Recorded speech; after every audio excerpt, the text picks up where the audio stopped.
Welcome, everybody, to another episode of Mind in America. Today, we have another repeat special guest, Mr. Michael Collins, CEO of Nuclear Fuels, on the CSE as NF. And congratulations, Mike, you are now on the OTC as NFUNF. Thank you so much, Janet. Yeah, we're pretty excited to be listed on the OTCQX in the US.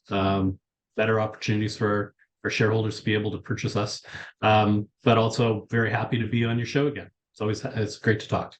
Excellent. Well, you've been busy this November at Kaycee in Wyoming, and I see you just put out your third drill results. Yeah, we've been pretty pleased to get a drill rig turning at Kaycee.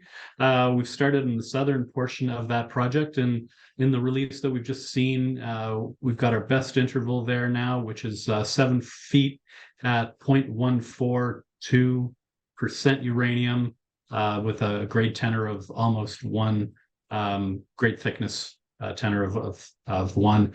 That's a really, I think, a good thickness in terms of looking at production metrics. And also, if you look at it in the large, it's about twice the grade of most producing assets in the Powder River Basin. So those are things that get us excited and tells us we're heading in the right direction. So just to back it up a little bit, Nuclear Fuels is focused on exploration for uranium in Wyoming as its priority target, correct? That is correct. So our key project is the Kaycee Project in the western side of the Powder River Basin in Wyoming.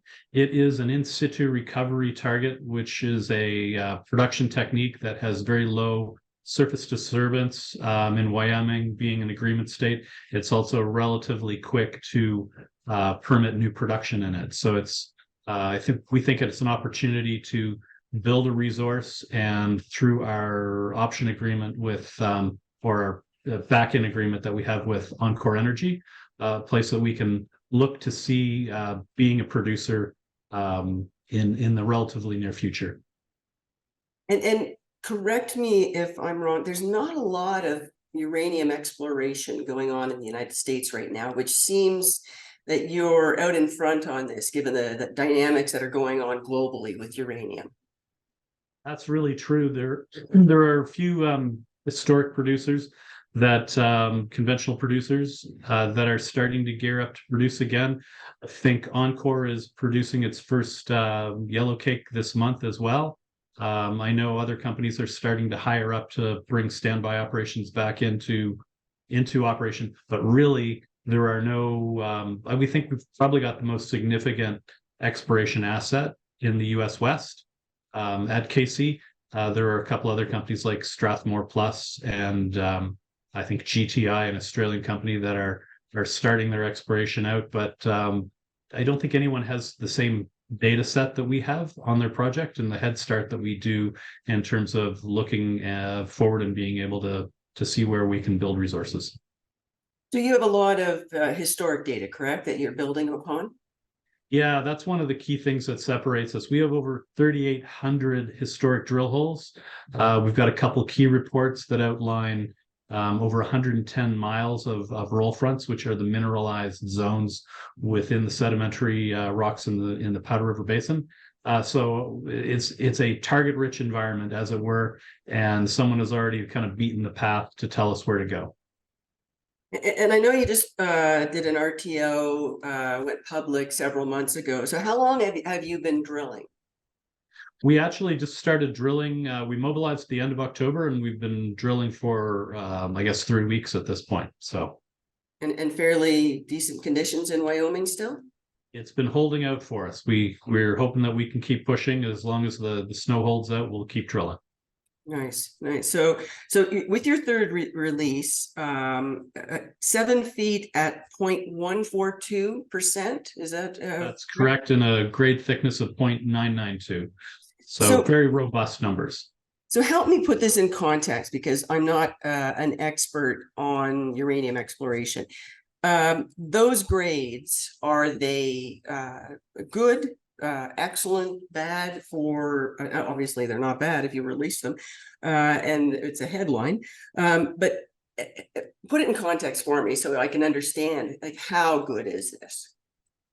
Yeah, so really the threshold for economic grades in the Powder River Basin, talking with people who have put assets into production historically and really know that the cost structure of the Powder River Basin, they're really looking for a minimum two foot interval with a minimum grade of 0.02. Okay. And then a grade thickness of 3. And obviously, if you have only 2 feet at 0.02, you're not going to get a grade thickness of 0.3. But fundamentally, those are the combined metrics. And so we're seeing some really good results. I think over 74% of our drilling is hitting at least trace mineralization, uranium mineralization, and a very significant portion of it is really defining these roll fronts. And then we've got these higher grade intersections that meet all those thresholds, and those are we're talking about more. But So these are the numbers you want to see, that you're getting right now. Like, you're pleased with them. absolutely, Are we're you pretty pleased with what we're exceeding your doing. Yeah, expectations? yeah, we've got a great team on the ground, and they're I think they're getting better and better at their targeting. Really, no one has drilled exploration for ISR resources for 15 years almost. So it's we've got a couple people involved who have a deep history of that type of exploration, but still have to tune up the team and get to know the local environment and local environmental factors. So let's talk a little bit about in situ recovery, ISR, because you've made some references to it. And I always joke that I think people in ISR are some of the worst marketers out there, because people don't know enough about it. That is pretty fair. 60% of uranium globally comes through in situ recovery. So what is in situ recovery? So really, with in situ recovery, you're looking at uranium that is encrusted in sandstone grains and sedimentary packages. And you're looking to mobilize that uranium using oxygenated water. And then you withdraw slightly more water than you pump down. The withdrawn water is liberated uranium. And you simply take that uranium enriched water, run it through a resin bed, which strips the uranium off of it and actually other contaminants as well. And then you add more oxygen to it and you pump it back down. So really your production field, it's not a hole in the ground, it's not a tunnel, it's a number of well heads in a field, and pipelines taking that water to and from the facility. It's great in terms of water usage, because we really don't use a whole lot more water than we it just goes around in a cycle, and some of it gets pumped into disposal wells because we do have to pull a little bit more than we pump, but it all really stays within the aquifers. So But the actual production through ISR is not your focus. You're focused on defining a resource there, correct? that is correct. We'll do a little bit of work making sure that the resources that we identify are amenable to ISR production and qualifying it for that. But we've got a great relationship with Encore Energy, who actually vended the Kaycee Project into our company, that they can claw back a 51% interest in the project on our presenting a 15 million pound resource. And at that time, they will also agree to carry our 49% interest, retained interest, to production, which will make us a producer, but also giving us 2.5 times our exploration dollars, which will allow us to get to production on that 49% without diluting our shareholders. And that's something that nobody really likes, but it's a really unique pathway to production for an exploration company. It's an exceptional opportunity, I think. But first things first, a lot of drilling to prove up to a modern day 43-101 compliant resource. That is correct. Yeah. So that's our target, is to push to get that 15 million pounds, and how fast can we reach that target is something that we ask ourselves daily.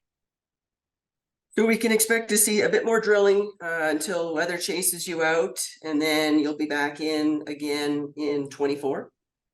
That is correct. We'll be getting in there as early as we can in 24. Hopefully the weather holds for us a bit longer. It's always a little dicey at this time of year where the weather's going to go, but yeah, we've got a fair bit of work to do this winter as well. Looking at our results and seeing where that takes us for maximizing the value of our exploration dollars and our drilling. Quite interestingly, really, we're looking at $60 a meter, or call it $20 a foot cost for drilling. So we're doing a lot of drilling, but it's not that expensive. It's not as expensive if you were doing core recovery or something like that, where you'd be looking at $250 a meter, things like that. So very and cost effective. I recall the first time I saw drilling for ISR amenable type of uranium deposits or resources, your choice on what word to use. It caught me off guard because I was used to core, a diamond drill, or RC. So this is a bit different, if you want to explain it, because your results come out very quick. Yeah, so there's two aspects to that. One is with a diamond recovery drill rig. You'd be very happy if you got 300 feet or 100 meters of recovery or drilling in a day. Our drillers are looking at their target is 1,500 feet a day of drilling, and you can watch the drill stem go down into the ground very quickly and getting swapped out. And that is a huge advantage because we can move so much more quickly in getting drill results.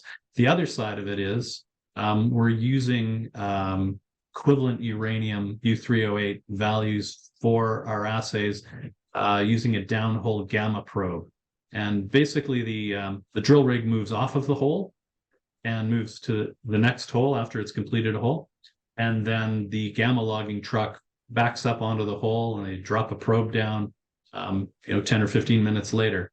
And within a couple hours, we have results from that hole on passive gamma uranium equivalent grades. And that's so we get our assays the same day, as opposed to looking at sending chemical assays to a lab, and it takes 3 months or maybe 4 months, maybe 5 months to get your results. And then you can go back and plan your next hole, which is not a very effective or efficient way to operate.